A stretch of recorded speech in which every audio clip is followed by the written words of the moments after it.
Hey guys, it's the Loud Guys. Today we are going to watch how Navy SEALs actually work. And the thing is, like, we have seen all these videos of where we have seen how hard their training is, how hard US Marines and how hard US Navy SEALs train. But we have never seen like them in actual, like you can say, real time footage of them. So as to understand how hard situations they go into and what they do. We have even heard the story of Jessie Buchanan and how they rescued her, but not watched it in real. So that would be more interesting to see. And this video, I think so, has real footages. So I think so that will be very interesting to see.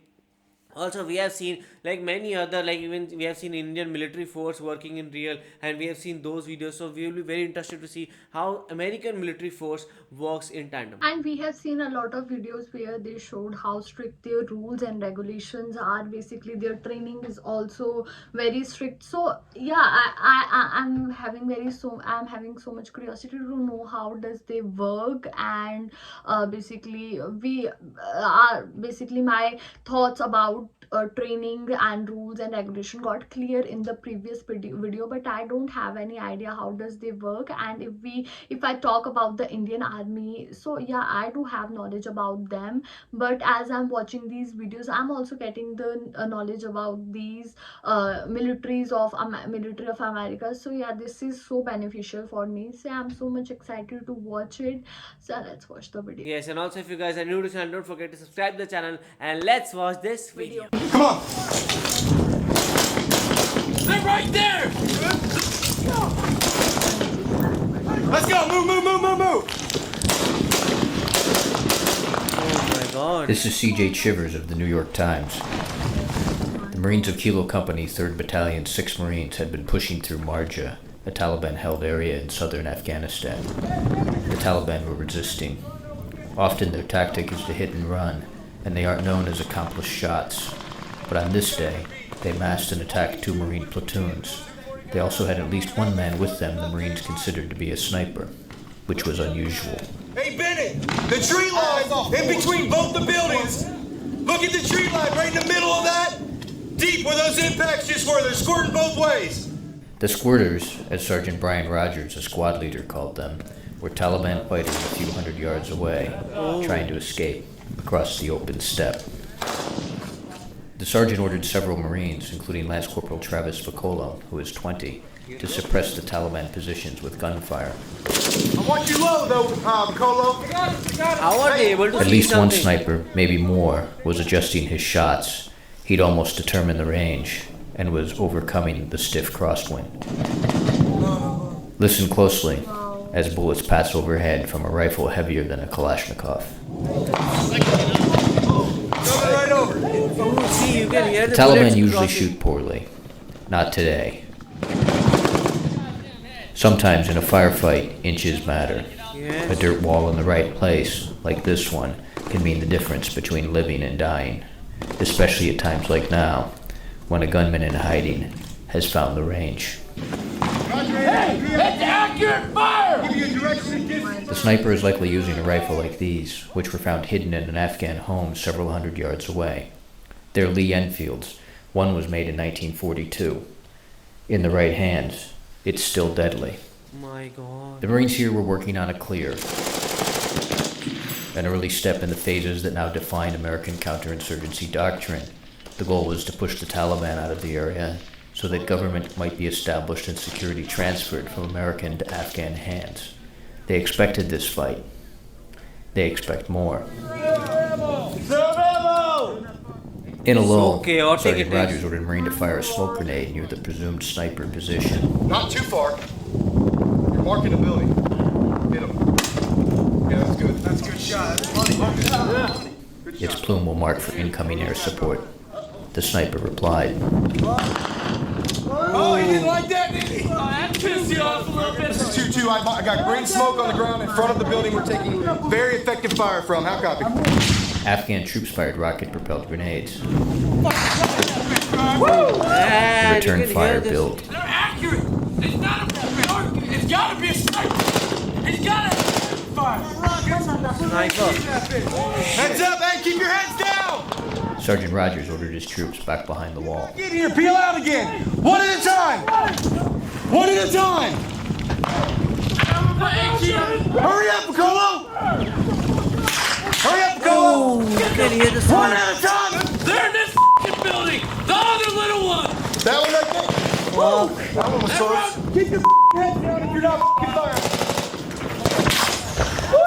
The rounds passed by helmets. Then the cry went up. We got it! It's A Marine insane. had been hit. Oh no, Marine has been hit. It's Lance Corporal Vocolo. Though he had barely been exposed, Lance Corporal Vocolo had been shot through the shoulder. His bad luck was mixed with good. The round missed the bone. This was his second combat tour. He's the son of a Vietnam veteran. Wow. At first there was dread, but as his friend sensed his luck, the jokes began. Vocolo was lucid. He gave his medical tagging information. KV 4647 pause. What is it?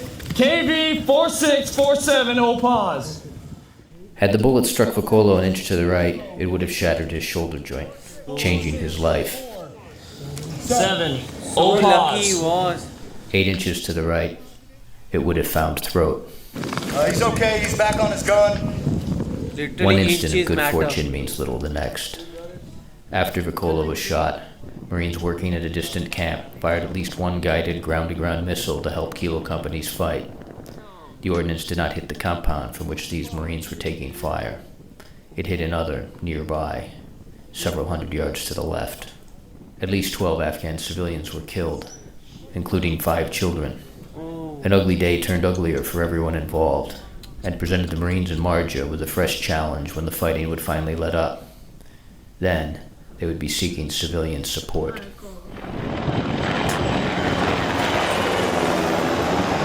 Seriously, I want to say you, when I watch these kinds of video, it affects my mental health too much. I don't know why, but it always happens with me. And seriously, we got to learn from, we should learn from this video that you shouldn't never take your enemy for granted only.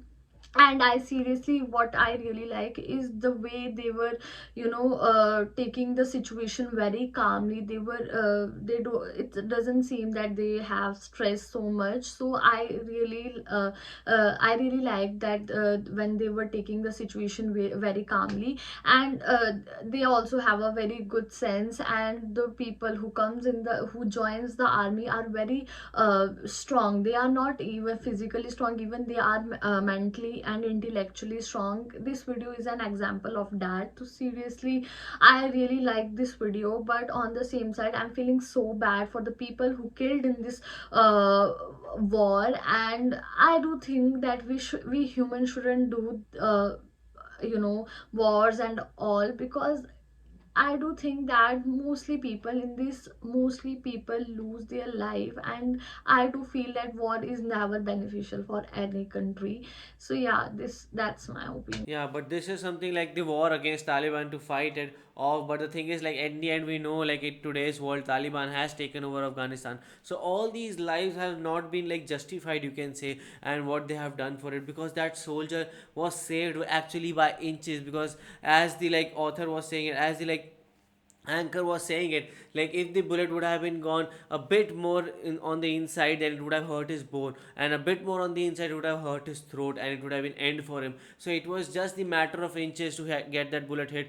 And we could hear the sound of those bullets just passing by, boom zoom. And this was so terrifying to watch, because like, you are standing there and you don't know from where a bullet can come in and it can just hurt you, and it can not only hurt, it can just kill you apart. So your life is in the hand of someone who is standing hundreds of meters apart. We could not even see the enemy there out there, because the cameras were not even strong enough. So all those guys, like the American soldiers, were having those very good magnifying, you can say, scopes, out of which they were able to see the targets, and then they were able to attack. But the last part was very, very disheartening, where he said that, okay, they fired a missile, and that missile missed the bunker that it wanted to hit, and it hit another bunker where there were children, and those children were killed. So that these are the kind of things these terrorists prey upon. Like, when this happens, they are like, okay, see, these Americans are attacking us, so now they unite the civilians also against us, and they get more and more equipment from civilians for their very poor cause. So how did you guys find this video? Do let us know in the comment section below. So do like, share and Subscribe. Bye. bye.